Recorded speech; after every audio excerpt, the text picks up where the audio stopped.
Hello friends, पारस classes में आप सभी का बहुत बहुत स्वागत है।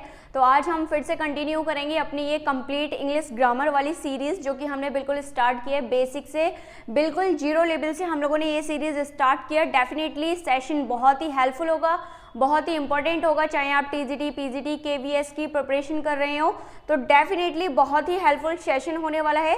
तो हम लोगों ने कल यहाँ प्रोनाउन डिस्कस कर लिया था। मैंने प्रोनाउन के डेफिनेशन, कैसे हम आइडेंटिफाई करते हैं प्रोनाउन को, प्रोनाउन क्यों हम यूज़ करते हैं, कैसे आई पार्ट ऑफ स्पीच, इस सब के बारे में हम लोगों ने बहुत सारी बातें कल की वीडियो में ऑलरेडी डिस्कस कर ली थी। आज यहाँ मैं आपसे बात करने वाली हूँ प्रोनाउन के काइंड्स के बारे में, यानी कि अपन अब प्रोनाउन के काइंड्स पढ़ेंगे, कितने टोटल काइंड है या उनके क्या क्या नेम्स हैं वो हम लोगों ने कल डिस्कस कर लिया था। ठीक है, तो अब चलिए फटाफट से अपने मेन मुद्दे पे आएंगे। आज अपन डिस्कस करने वाले हैं प्रोनाउन के काइंड्स। और जैसे कि अपन लोगों ने कल ही कवर कर लिया था कि जो प्रोनाउन के टोटल एग्जैक्ट काइंड्स हैं वो कितने हैं, 11 काइंड्स हैं। आज मैं आपको यहाँ सबसे फर्स्ट नंबर का अपना पर्सनल प्रोनाउंस था वो डिस्कस करने वाली हूँ, और एक और अपन यहाँ पे प्रोनाउन पढ़ेंगे पजेसिव प्रोनाउंस। ठीक है, सो क्या है ये सब चीज़ें, चलिए स्टार्ट करते हैं अपना प्रोनाउन के काइंड्स को समझना। ठीक है, सबसे पहले मैं बात करूंगी किसकी, पर्सनल प्रोनाउंस की। ठीक है, आखिर ये क्या होते हैं पर्सनल प्रोनाउंस। तो सबसे बहुत ही इजी लैंग्वेज और बिल्कुल फैमिलियर लैंग्वेज में बात करें तो देखिए यहाँ पे एक वर्ड हाइड है। अगर पर्सनल प्रोनाउंस में आप थोड़ा पर्सनल वर्ड को अगर थोड़ा सा ध्यान से देखेंगे तो यहाँ पे एक वर्ड हाइड है पर्सन। ठीक है, क्या हाइड है, पर्सन, यानी कि इसमें पर्सनल प्रोनाउन में उन पर्सन्स को या उन थिंग्स को इंक्लूड किया गया है जिसके बारे में बात होती है, या जो बात करता है, या जो बात को सुनता है। अब पर्सन का मतलब ही क्या है, कोई भी पर्सन, या तो वो हो सकता है बात को कहने वाला हो सकता है कि वो पर्सन बात को सुनने वाला हो सकता है कि वो पर्सन या वो थिंग, वो व्यक्ति या वो वस्तु हो जिसके बारे में हम बात कर रहे हैं। तो है ना बहुत इजी सी ट्रिक कि पर्सनल प्रोनाउन में क्या हाइड है, एक पर्सन वर्ड हाइड है, इसी से पूरा पर्सनल प्रोनाउन अपने को समझ आने वाला है। अब कैसे समझ आने वाला है जरा यहाँ देखेंगे। देखिए जो पर्सनल प्रोनाउंस है इसी पर्सन के बेस पर, क्योंकि पर्सनल में क्या वर्ड हाइड है, पर्सन, और इसी पर्सन के बेस पर जब हम इस पर्सनल प्रोनाउन को समझते हैं तो हमें पता चलता है कि पर्सनल प्रोनाउंस को हमने कितने कैटेगरी में डिवाइड कर दिया, या कितने टाइप के पर्सन्स उसमें से हम लोगों ने निकाले जिस पे हम लोग कोई बात कर सकते हैं या कोई बात सुन सकता है, या वो पर्सन या वो थिंग जिसके बारे में बात की जा सकती है। तो उस बेस पर हमने देखा कि इन पर्सनल प्रोनाउंस को अपन 3 कैटेगरी में क्या कर सकते हैं, बांट सकते हैं। ठीक है, जैसे हम क्या कह देते हैं, एक को हम कह देते हैं फर्स्ट पर्सन, दूसरे को अपन कह देते हैं सेकंड पर्सन, और तीसरे वाले को अपन कह देते हैं थर्ड पर्सन। फर्स्ट है तो फर्स्ट पर्सन, सेकंड है तो सेकंड पर्सन, और थर्ड है तो थर्ड पर्सन। इतना क्लियर है। चलिए अब जरा थोड़ी सी और बात करेंगे। कल मैंने आपको हिंदी नाम भी बता दिया था। पर्सनल प्रोनाउन को अपन हिंदी में क्या कहते हैं, पुरुषवाचक सर्वनाम कहते हैं। अब जिसके नाम में ही पुरुष है तो पुरुष का मतलब पुरुष और वस्तु दोनों से है यहाँ पे। ठीक है, हो सकता है कोई व्यक्ति हो सकता है कोई वस्तु हो, लेकिन थोड़ी आगे की चीज और समझेंगे। अब सबसे पहले अपन को ये पता चल गया कि पर्सनल प्रोनाउंस को अपन कितने कैटेगरी में डिवाइड कर देते हैं, या कोई ऐसे भी पूछ सकता है कि पर्सनल प्रोनाउंस के कितने काइंड्स हैं, कुछ भी करके पूछ सकता है। तो आपको 3 बताना है। ठीक है, फर्स्ट पर्सन, सेकंड पर्सन और थर्ड पर्सन। अब इनके बारे में थोड़ी बात और जान लीजिए। जो फर्स्ट पर्सन के प्रोनाउंस होते हैं अभी कौन कौन से हैं, अभी सब बताया जाएगा, वो अभी मैं आगे आऊँगी। लेकिन जो मोस्ट इम्पॉर्टेंट थिंग्स है, जो मोस्ट इम्पॉर्टेंट पॉइंट है, वो हम लोग पूरे कंप्लीट करते हुए चलेंगे। ठीक है, सबसे पहली बात जो अपने को पता होनी चाहिए कि जो फर्स्ट पर्सन के प्रोनाउन होते हैं उनको हम क्या कहते हैं, स्पीकर कहते हैं। क्या कहते हैं, स्पीकर, क्योंकि फर्स्ट पर्सन के प्रोनाउंस में हम केवल उन्हीं प्रोनाउंस को इंक्लूड करते हैं जो क्या होते हैं, जो स्पीकर होते हैं। अब स्पीकर होते हैं का मतलब क्या है, यानी कि वो पर्सन जो बात को कहने वाला है, जो अपनी बात को बोल रहा है, जो अपनी बात किसी दूसरे से कह रहा है। ठीक है, तो उसे अपन क्या कहेंगे, स्पीकर।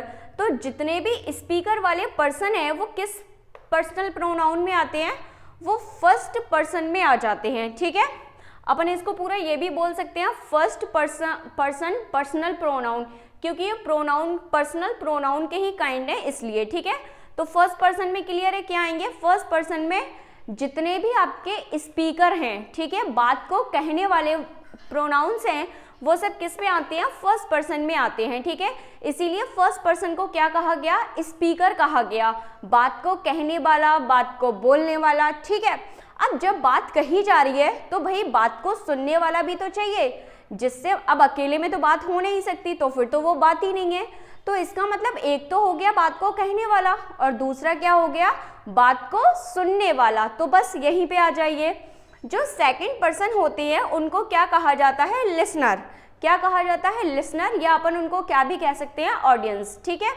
तो सेकंड पर्सन में वो प्रोनाउंस आते हैं जो क्या है, जो लिसनर है, जिससे हम अपनी बात कहते हैं, जो हमारी बात को सुनता है। यानी कि एक पर्सन दूसरे वाले से अपनी बात कहेगा, तो ये वाला जो पर्सन है वो क्या हो जाएगा, वो लिसनर हो जाएगा, ठीक है। और जो बात कह रहा है वो क्या हो जाएगा, स्पीकर। क्लियर है, दो चीजें क्लियर हुई, एक था स्पीकर और एक था लिसनर, ठीक है। अब दोनों के बीच में किसी ना किसी मैटर पे तो बात चल रही होगी ना, बिना टॉपिक के तो बात होना पॉसिबल ही नहीं है। तो बस वही टॉपिक या वो पर्सन या वो थिंग जिसके ऊपर हम क्या कर रहे हैं, जिसके ऊपर स्पीकर और लिसनर के बीच में क्या हो रहा है, कॉन्वर्सेशन हो रहा है, वही जो प्रोनाउंस हैं उनको हम कहाँ रखते हैं, उनको हम थर्ड पर्सन में रखते हैं, ठीक है। यानी कि थर्ड पर्सन में क्या आता है, टॉक अबाउट, यानी कि जिस विषय, जिस व्यक्ति के बारे में हम लोग बात कर रहे हैं वो सब किस में आएंगे, वो सब हमारे थर्ड पर्सन में आएंगे। इतनी बात क्लियर हो गई। First person speaker, second person listener और third person we talk about, जिसके बारे में हम क्या कर रहे हैं, जिसके बारे में हम बात कर रहे हैं, ठीक है। अब अगला देखेंगे। इसके बाद चलिए इतनी बात समझ ली, इसके बाद थोड़ी सी और बात अपने को पता होनी चाहिए। क्या पता होना चाहिए कि जो पर्सनल प्रोनाउंस हैं, एक तो वो 3 कैटेगरी में डिवाइड होते हैं, 3 पर्सन्स में डिवाइड होते हैं। उसके बाद इन प्रोनाउन का भी क्या होता है, केस होता है। यानी कि इन पर्सनल प्रोनाउंस को जब हम लोग पढ़ेंगे तो हम लोग 3 केसेस में इन्हें पढ़ते हैं। कितने केसेस में हम लोग इनको पढ़ेंगे, 3 केसेस में।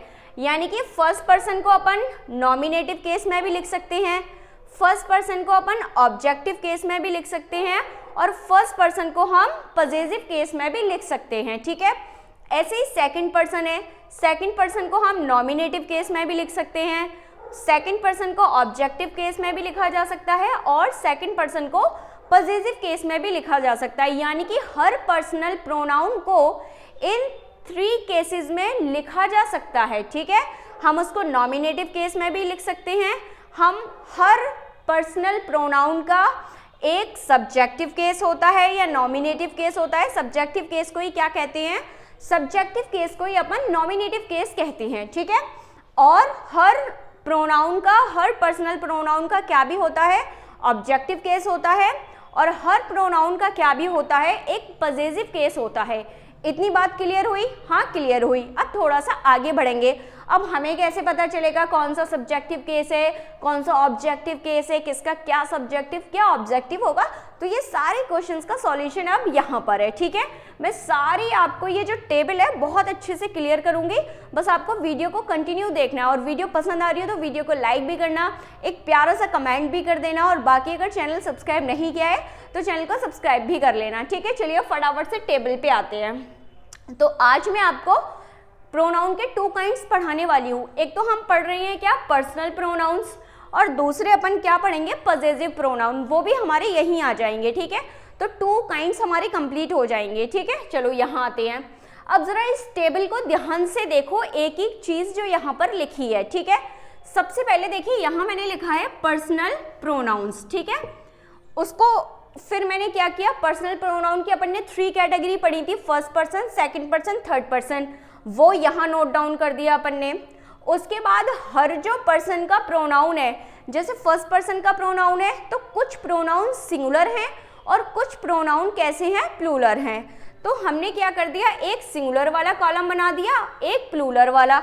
आई होप मेरी बात समझ आई। क्या समझ आई अपने को ये समझना है कि जो फर्स्ट पर्सन के प्रोनाउंस हैं उनमें कुछ तो क्या होंगे, सिंगुलर होंगे और कुछ क्या होंगे, प्लूरल होंगे। इतनी बात क्लियर? हाँ, अब क्लियर हो गई। अगला देखेंगे फटाफट से। ऐसे ये सेकंड पर्सन है, तो सेकंड पर्सन के भी जो प्रोनाउन है उनमें भी क्या है, सेकंड पर्सन में केवल हमारा यू आता है, तो वो डिपेंड करता है। यू को हम सिंगुलर भी यूज कर सकते हैं और यू को हम एज अ प्लूरल भी यूज कर लेते हैं, यानी कि सिंगुलर और प्लूरल की बात की जाए तो वो यू ही है। ठीक है, आगे देखेंगे जरा।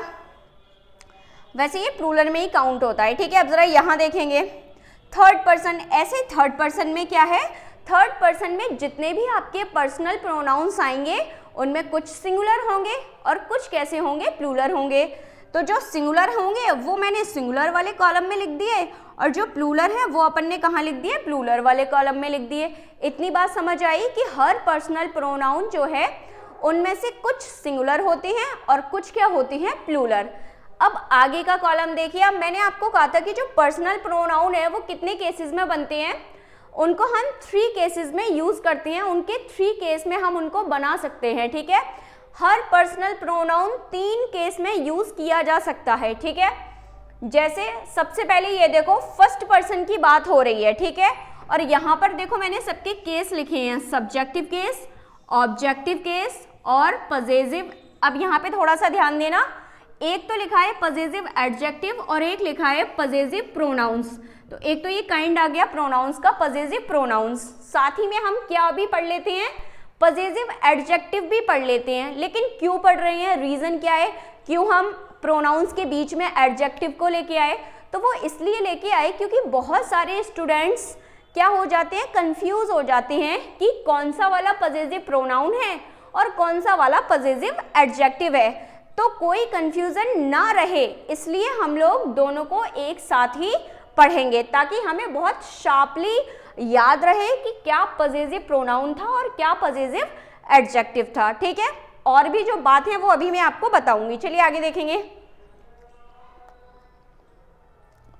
हाँ, तो जरा आप देखेंगे, इनको समझना शुरू करेंगे। ये सबके केस लिखे हैं। जैसे कि अगर फर्स्ट पर्सन की बात की जाए, फर्स्ट पर्सन में कौन कौन से अपने प्रोनाउंस आते हैं, तो आई और वी। आई और वी कौन से पर्सन के हैं, फर्स्ट पर्सन के प्रोनाउन है। आई को काउंट करते हैं सिंगुलर में और वी को काउंट करते हैं प्लूरल में। आई के अगर ऑब्जेक्टिव केस की बात करें तो आई का ऑब्जेक्टिव केस क्या हो जाता है, मी। कोई भी बोले कि आई को उसके ऑब्जेक्टिव केस में लिखिए तो क्या लिख दोगे फटाफट से, मी। ठीक है, और फिर कोई बोले कि आई का क्या लिखिए, आई का पजेसिव प्रोनाउन लिखिए या फिर पजेसिव एडजेक्टिव लिखिए। तो हमेशा ध्यान रखना, आई का जो पजेसिव एडजेक्टिव है वो तो क्या है, माई, और आई का ही जो पजेसिव प्रोनाउन है वो क्या है, माइन। क्लियर है? फिर से सुनेंगे एक बार। आई का ऑब्जेक्टिव केस क्या है, मी। आई का पजेसिव एडजेक्टिव क्या है, माई, और आई का पजेसिव प्रोनाउन क्या है, माइन। अब ये माई और माइन में अंतर क्या है, तो दोनों में डिफरेंस ये है कि जो ये पजेसिव प्रोनाउन है इसके बाद हमें कोई भी नाउन जोड़ने की नीड नहीं होती। क्यों नीड नहीं होती? क्योंकि सबसे शुरू में आपने डेफिनेशन ही ये पढ़ी है कि जो आपके प्रोनाउन है वो किसके प्लेस पर आते हैं, वो नाउन के प्लेस पर आते हैं। तो इसलिए जब वो नाउन के प्लेस पर आ रहे हैं तो हमें वहाँ नाउन को लिखने की कोई आवश्यकता, कोई नीड नहीं है। क्लियर है? लेकिन यहाँ समझो, पजेसिव एडजेक्टिव के बाद हमेशा हमें क्या प्लस करना पड़ेगा, हमें कोई ना कोई नाउन प्लस करना पड़ेगा। क्योंकि एडजेक्टिव कब आता है, एडजेक्टिव किसी ना किसी नाउन या प्रोनाउन के पहले आता है। क्लियर है? तो चलिए जरा देखेंगे। तो इतनी बात क्लियर है। अब थोड़ा सा आगे बढ़ेंगे। अब प्लूरल में जो वी था, वी का ऑब्जेक्टिव केस क्या है, अस, और वी का पजेसिव एडजेक्टिव क्या है, अवर। ये अवर भी अगर क्या लेगा, अपने साथ में एक नाउन लेगा। और अगर वी के पजेसिव प्रोनाउन की बात की जाए तो क्या है, अवर्स है। ठीक है, अगला देख लेंगे यू। यू का ऑब्जेक्टिव केस क्या है, यू ही रहेगा। यू का पजेसिव एडजेक्टिव क्या है, योर है। योर भी अपने बाद में क्या लेगा, एक नाउन लेगा जब ये पजेसिव एडजेक्टिव का रोल प्ले करेगा। ठीक है, और उसके बाद में यू के बाद अगर अपन यू का क्या देखेंगे, पजेसिव प्रोनाउन देखेंगे तो क्या हो जाएगा, योर्स हो जाएगा। ठीक है, इसके बाद में हमें कोई भी नाउन यूज नहीं करना है। आगे देखेंगे फटाफट थर्ड पर्सन में। तो कुछ सिंगुलर हैं, कुछ प्लूरल हैं। सिंगुलर में क्या क्या आते हैं, ही, शी, इट, और दे किस में आएगा, प्लूरल में, ठीक है। ही का पॉजिटिव केस क्या है, हिम। शी का पॉजिटिव केस क्या है, हर। इट का पॉजिटिव केस क्या रहेगा, इट। और दे का पॉजिटिव केस क्या हो जाएगा, देम। ऐसे ही का अगर पॉजिटिव एडजेक्टिव की बात की जाए तो क्या हो जाएगा, हिज। शी का क्या हो जाएगा, हर। इट का क्या हो जाएगा, इट्स। और दे का क्या हो जाएगा, देयर। ध्यान रखना ये सब अपने साथ में क्या लेंगे, कोई ना कोई नाउन लेंगे, तभी इनका मीनिंग कंप्लीट होगा, क्योंकि ये सब क्या है, ये पॉजिटिव एडजेक्टिव है और एडजेक्टिव को हमेशा किसी नाउन या प्रोनाउन की नीड होती है, ठीक है। आगे बढ़ेंगे अपन, उसके बाद देख लेंगे जो पॉजिटिव प्रोनाउंस हैं। अगर ही का पॉजिटिव प्रोनाउन पूछा जाए तो क्या रहता है, हिज। शी का पॉजिटिव प्रोनाउन क्या हो जाएगा, हर्स। इट का कोई पॉजिटिव प्रोनाउन नहीं होता। आपको सबसे इम्पॉर्टेंट पॉइंट पता होना चाहिए, कुछ लोग इट्स को समझ लेते हैं, जबकि ऐसा नहीं है। इट्स क्या है, इट्स पॉजिटिव एडजेक्टिव है, इसका पॉजिटिव प्रोनाउन नहीं है, क्लियर है। आगे दे का देख लेंगे। दे का जो पॉजिटिव प्रोनाउन होता है वो क्या होता है, देयर्स। तो इन पॉजिटिव प्रोनाउंस के बाद कोई भी नाउन हमें नहीं यूज करना है, क्लियर है। तो डेफिनेटली वीडियो बहुत ही हेल्पफुल रही होगी, सारी चीज़ें आपको क्लियर हुई होंगी। अगर वीडियो पसंद आई हो, सेशन अच्छा लगा हो तो वीडियो को लाइक ज़रूर करना, कमेंट करके बताना वीडियो आपको कैसी लगी। और अगर चैनल को फर्स्ट टाइम वॉच कर रहे हैं तो चैनल को सब्सक्राइब करके बेल आइकन प्रेस कर देना। So thank you so much. आगे का पार्ट हम लोग नेक्स्ट वीडियो में कवर करेंगे, ठीक है। So thank you so much.